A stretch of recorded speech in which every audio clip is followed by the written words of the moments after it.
फंडा में आप सभी का स्वागत है। आज के इस वीडियो सेशन में हम 15 अगस्त तक के सभी इंपॉर्टेंट करंट अफेयर्स कवर करने वाले हैं। हमेशा की तरह आप इस वीडियो को अंत तक जरूर देखिएगा। आज भी आपको काफ़ी कुछ जानने के लिए मिलेगा। सबसे पहले आप सभी को हैप्पी इंडिपेंडेंस डे। और हमारे इंडिपेंडेंस डे के अंडर एक ऑफ़र भी चल रहा है जिसमें आप कैफ 10 ये कूपन कोड अप्लाई करके हमारा जितना भी PDF कंटेंट है इसको 230 रुपीज़ में बाय कर सकते हैं। और इसमें आपको 2021 के भी करंट अफेयर्स मिलते हैं, 2022 के अब तक के करंट अफेयर्स मिलेंगे और 2023 तक के भी करंट अफेयर्स इसमें आपको मिलेंगे। यदि आप अगस्त के महीने में बाय करते हैं तो यानी कि अगस्त 2023 तक आपको हमारा सभी PDF मटेरियल इसमें इंक्लूड रहेगा। आप इसको डाउनलोड कर सकते हैं, प्रिंट कर सकते हैं और इसका लिंक आपको वीडियो के डिस्क्रिप्शन में मिल जाएगा। यदि आप हमारी ऐप से पढ़ना नहीं चाहते तो आप इसको वेब से भी एक्सेस कर सकते हैं हमारे सभी मटेरियल को। तो इसका लिंक आपको मिल जाएगा और ये वैलिडिटी 10 अगस्त से शुरू हुई है और 17 अगस्त तक ये ऑफ़र रहेगा। उसके बाद ये रेट आपको ज़्यादा देखने के लिए मिलेगा। तो इसलिए यदि आप किसी भी एग्ज़ाम की तैयारी कर रहे हैं, चाहे SSC हो, बैंकिंग हो, रेलवे हो या आपके स्टेट का कोई एग्ज़ाम हो, सब में ये मटेरियल आपके काम आएगा करंट अफेयर्स के लिए। तो यदि आप बाय करना चाहते हैं लिंक आपको वीडियो के डिस्क्रिप्शन में मिल जाएगा। तो चलिए फिर करते हैं शुरुआत इस वीडियो सेशन की। Name the India's first saline water lantern. Bharat के पहले सैलाइन वाटर लालटेन का नाम क्या है? ऑप्शंस आपके सामने है। सही आंसर ऑप्शन सी है, रोशनी। जानिएगा।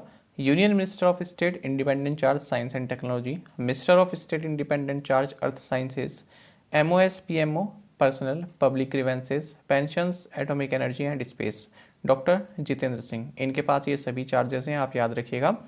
तो इन्होंने भारत की पहली सैलाइन वाटर लालटेन का शुभारंभ किया है जो कि LED लैंप को जलाने के लिए यानी कि उसको रोशन करने के लिए एक विशेष रूप से डिजाइन किए गए इलेक्ट्रोड्स के बीच इलेक्ट्रोलाइट के रूप में समुद्र के पानी का उपयोग करता है।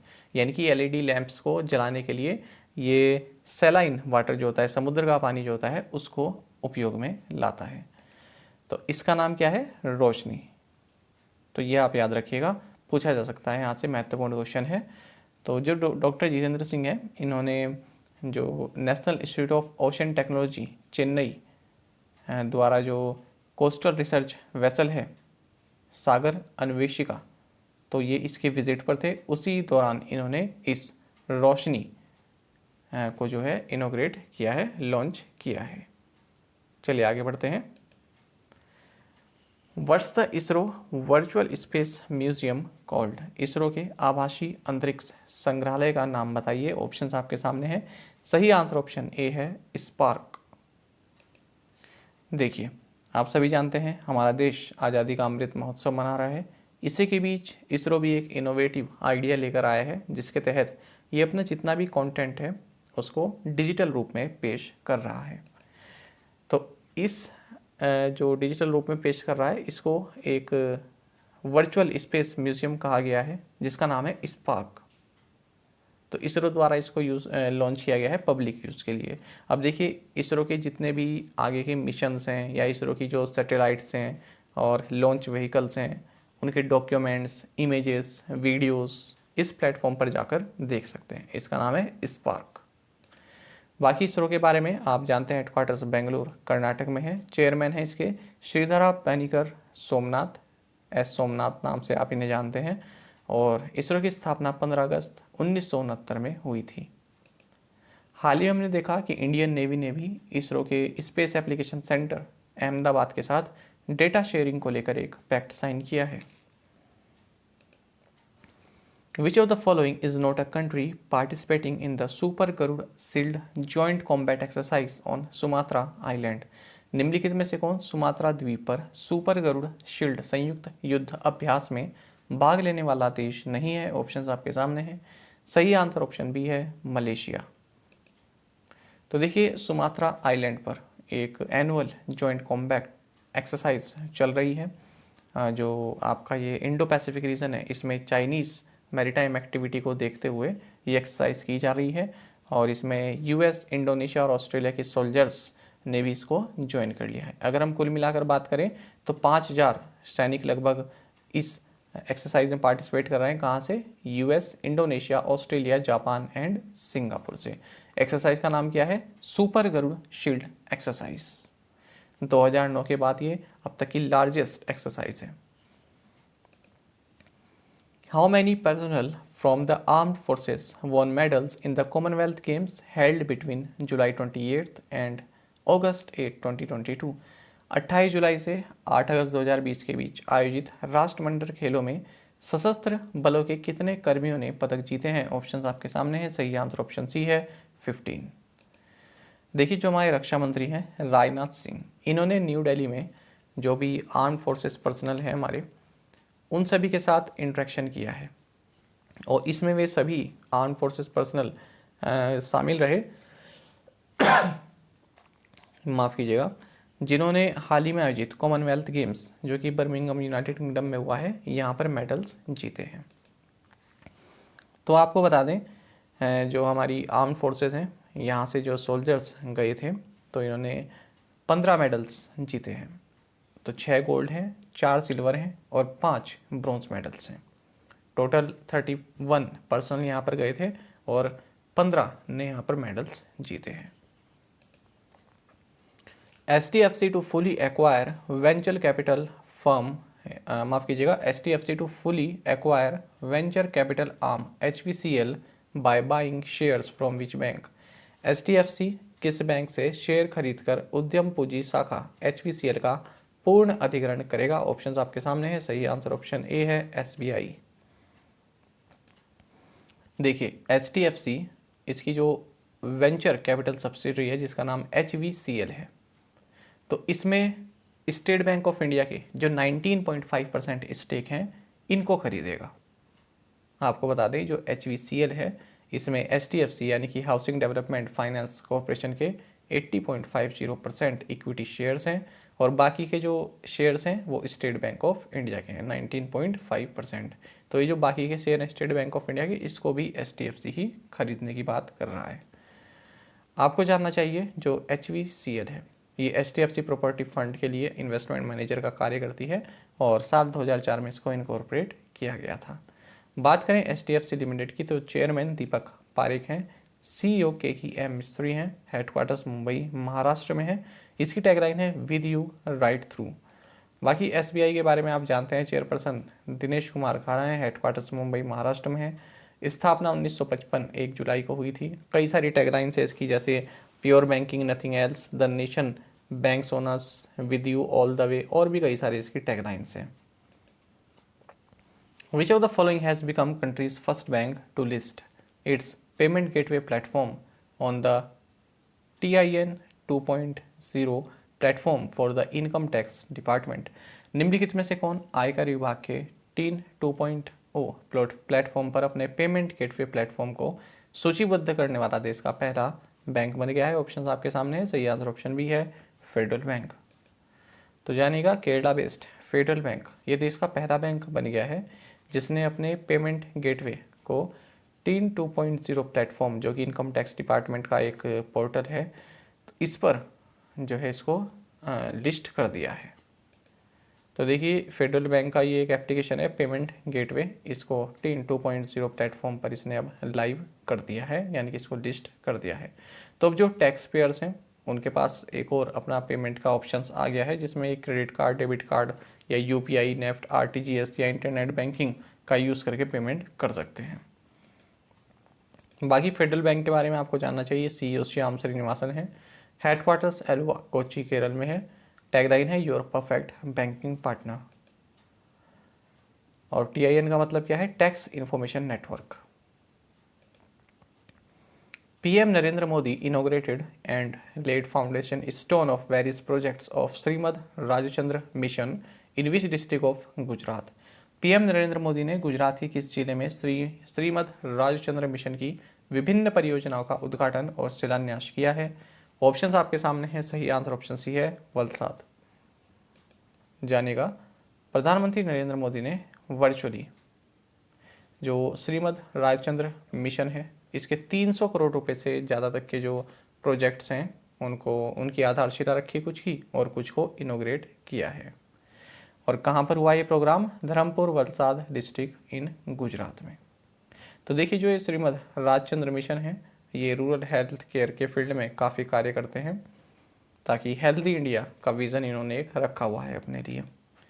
बाकी आपको जानना चाहिए जो श्रीमद राजचंद्र थे ये जैन पोइट थे, mistake, philosopher, scholar and reformer रहे हैं, और इनकी जो फिलोसफिकल पोइट्री रही है उसका नाम आत्मसिद्धि रहा। ये जैनिज्म की टीचिंग के लिए जाने जाते हैं, साथ ही महात्मा गांधी को स्पिरिचुअल गाइडेंस के लिए भी जाने जाते हैं।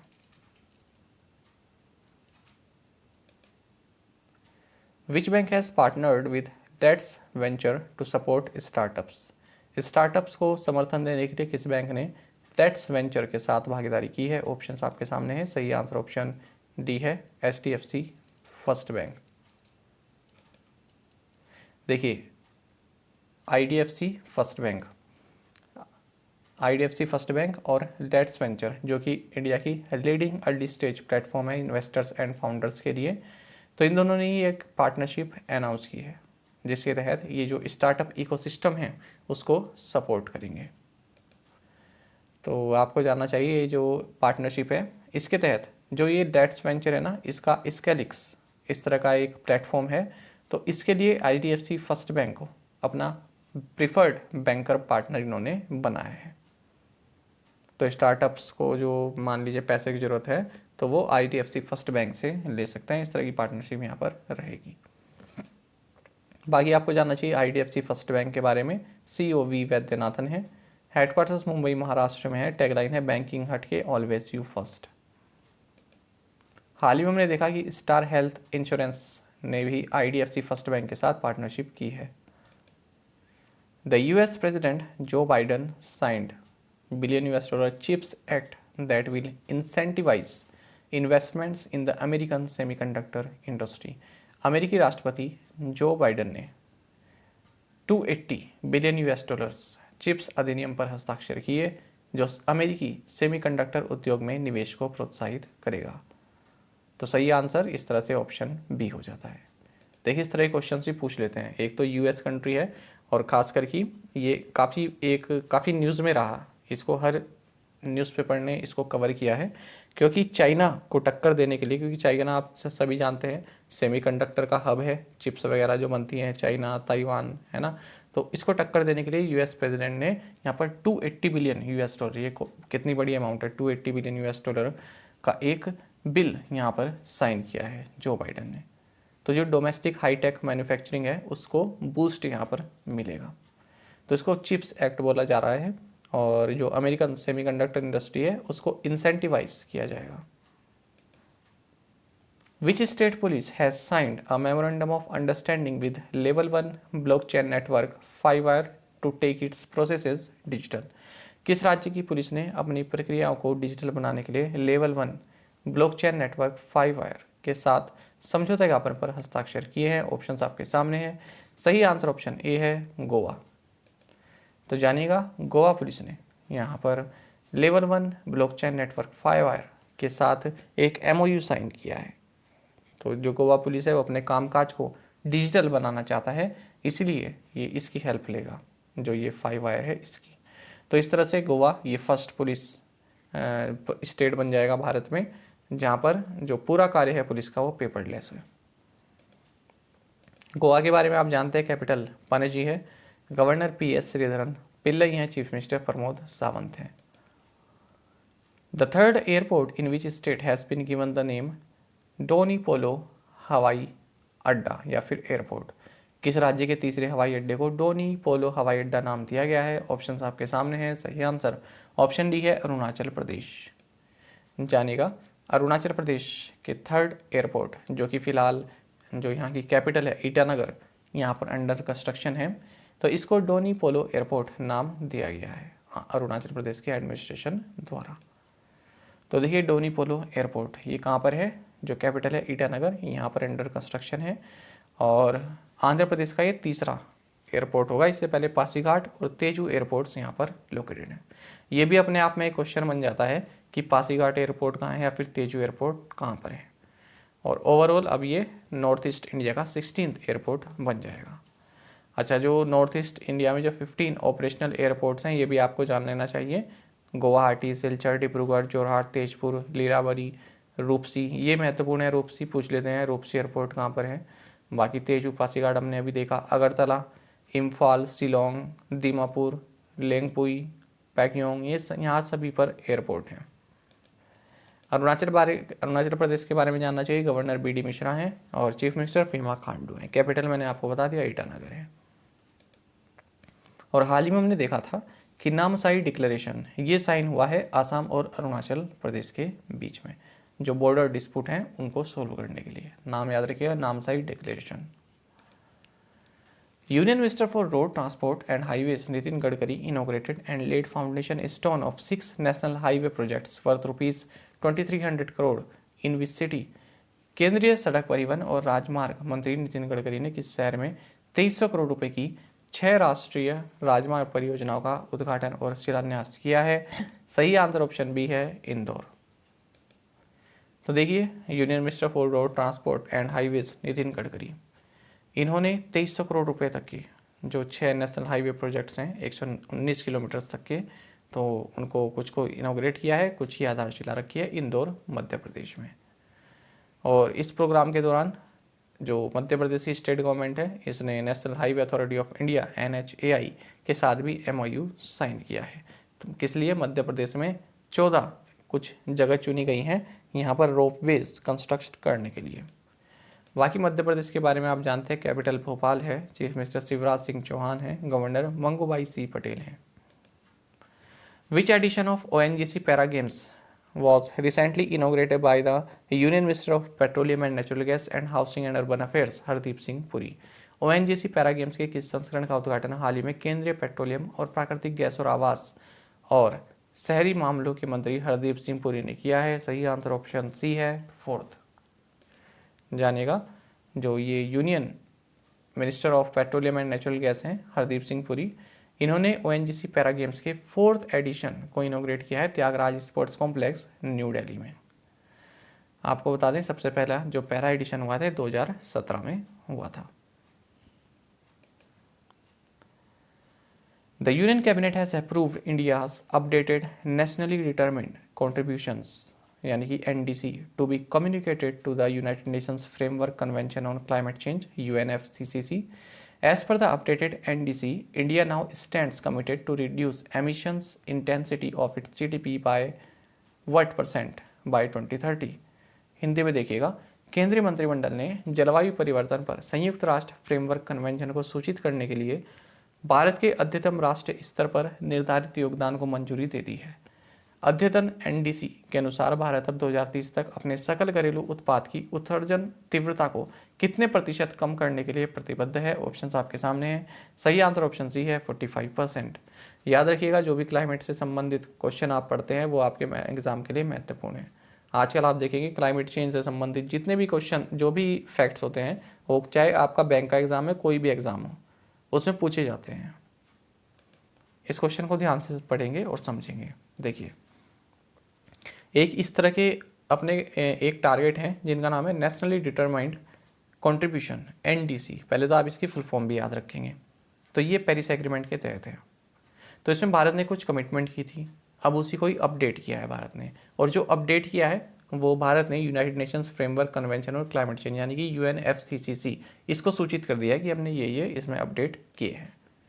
तो आपको जानना चाहिए कि UNFCCC इसका 26th सेशन हुआ था, जिसे COP26 बोला गया, ग्लासगो में लास्ट नवंबर में 2021 में।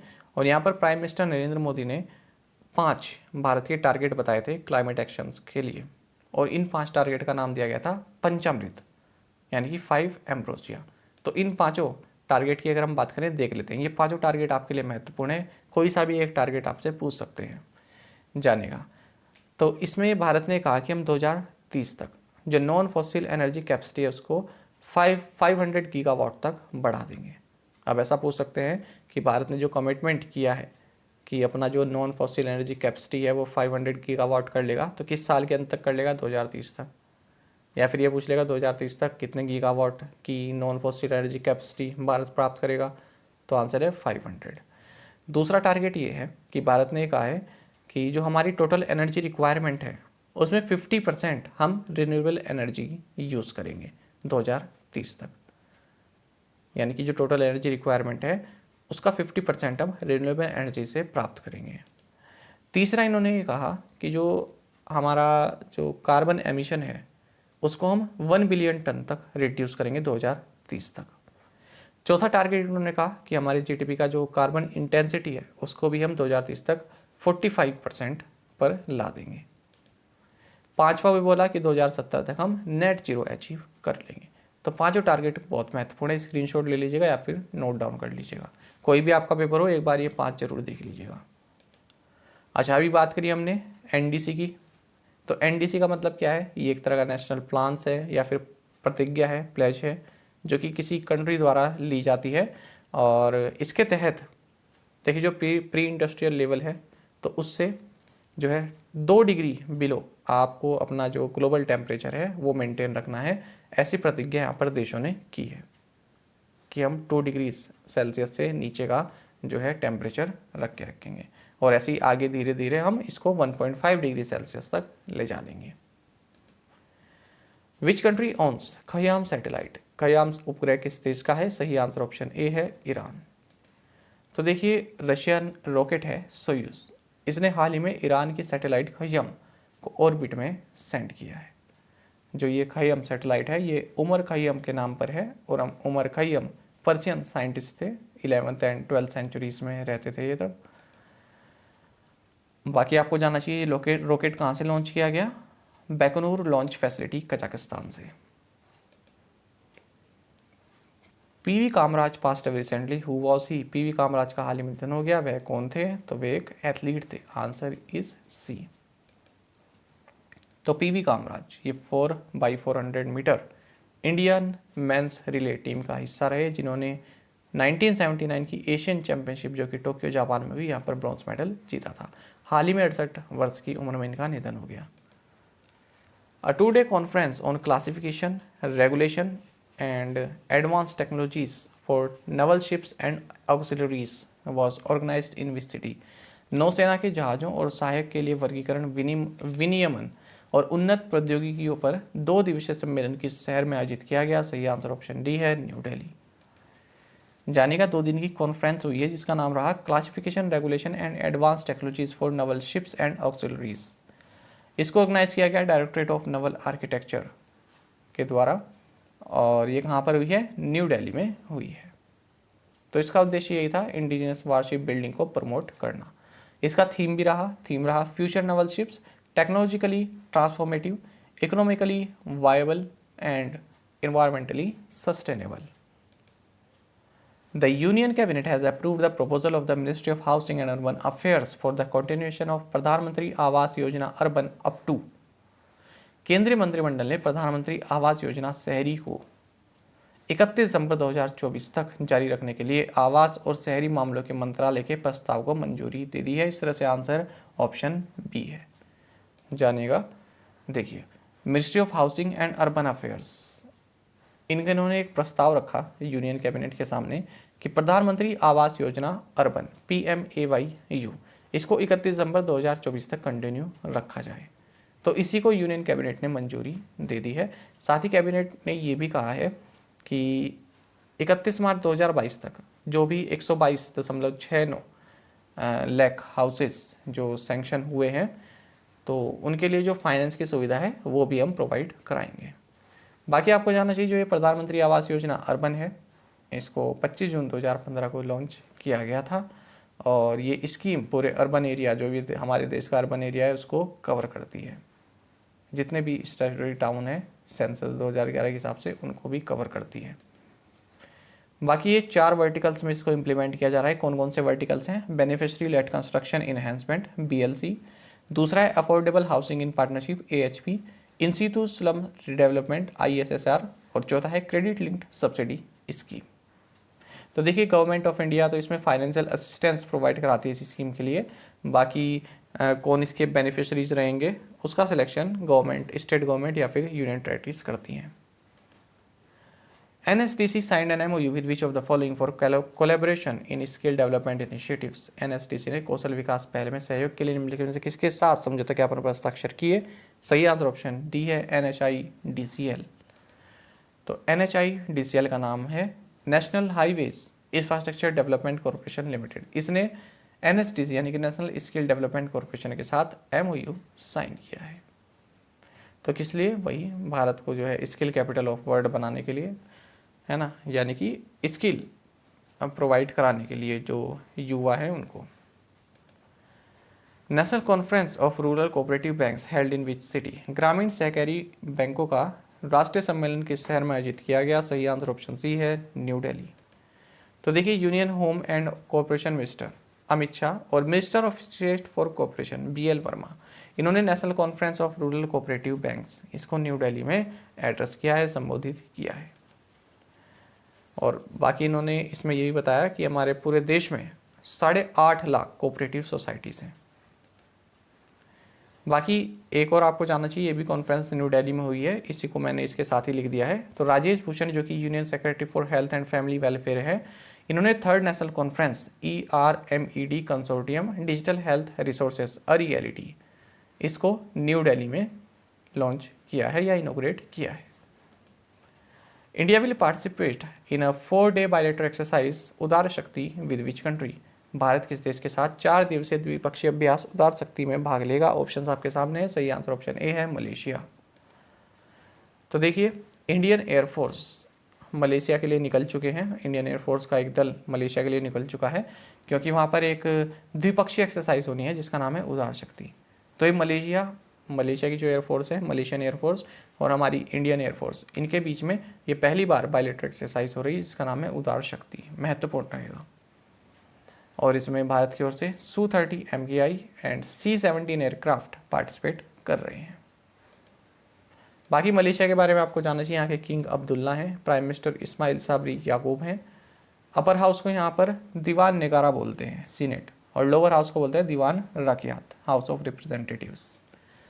करेंसी रिंगिट है, कैपिटल कुआलालंपुर है, आप सभी जानते हैं। और हाल ही में हमने देखा था कि गरुड़ एरोस्पेस ये मलेशिया में ड्रोन फैक्ट्री सेटअप करेगा। और हमने ये भी देखा, इंडिया और मलेशिया ने पाम ऑयल को प्रमोट करने के लिए भी एक पैक्ट साइन किया है। प्रीवियस असाइनमेंट क्वेश्चंस के आंसर देखेंगे। National broadcasting day is observed every year on which day? July 23rd। Which company's original founder Bhavik Koladiya has quit the company? BharatPe. How many medals India has won in total in recently held Commonwealth Games? 61। PM Narendra Modi on July 29 inaugurated the IFSC banking unit of which bank at the Gujarat International Finance Tech City in Ahmedabad? Answer is Deutsche Bank. Which bank partnered with the Central Board of Direct Taxes to assist taxpayers pay through the e-Pay tax facility in the e-filing portal? Federal Bank. Name the India's 3rd largest private lender which is winding up its subsidiary in Britain after a deal with financial firm OpenPaid failed? Answer is Axis Bank. और आप में से कई students ने बिल्कुल सही answer दिया है, इसी तरह से आप पार्टिसिपेट करते रहें। आज के असाइनमेंट क्वेश्चंस देख लेते हैं। What does SSLV stand for? क्विची wildlife sanctuary is located in which state? ये हाल ही में चर्चा में रही। Shivamogga Subbanna passed away recently, who was he? World Sanskrit दिवस was celebrated on which day in 2022? Which state held the most number of sittings of the state assembly in 2021? Which school has introduced the first teaching robot Eagle in India? And last question, Partition Horrors Remembrance Day is a national memorial day in India on August 1st, declared by Prime Minister Narendra Modi in 2021, that commemorates the victims and sufferings of people during the partition of India. तो यहाँ पर आपको date बतानी है, अगस्त में किस तारीख को पार्टीशन हॉरर्स रिमेम्बरेंस डे मनाया जाता है। तो कोशिश कीजिएगा सातों क्वेश्चंस के आंसर आप कमेंट बॉक्स में जरूर प्रोवाइड कराएं। साथ ही करंट अफेयर्स फंडा को आप टेलीग्राम पर भी ज्वाइन कर सकते हैं। यहाँ पर रेगुलर वीडियो अपडेट्स और करंट क्विज़ हम आप सभी के लिए डालते रहते हैं। साथ ही डिस्कशन ग्रुप में आप किसी भी क्वेश्चन का सोल्यूशन पा सकते हैं। दोस्तों, यहाँ पर हमारे करंट अफेयर्स की प्लेलिस्ट दी गई है, इसको आप जरूर देखें। अपने दोस्तों के साथ, फेलो एस्पिरेंट के साथ हमारे करंट अफेयर्स को शेयर जरूर करें। आज का ये सेशन आपको कैसा लगा कमेंट बॉक्स में जरूर बताइएगा। Thank you guys.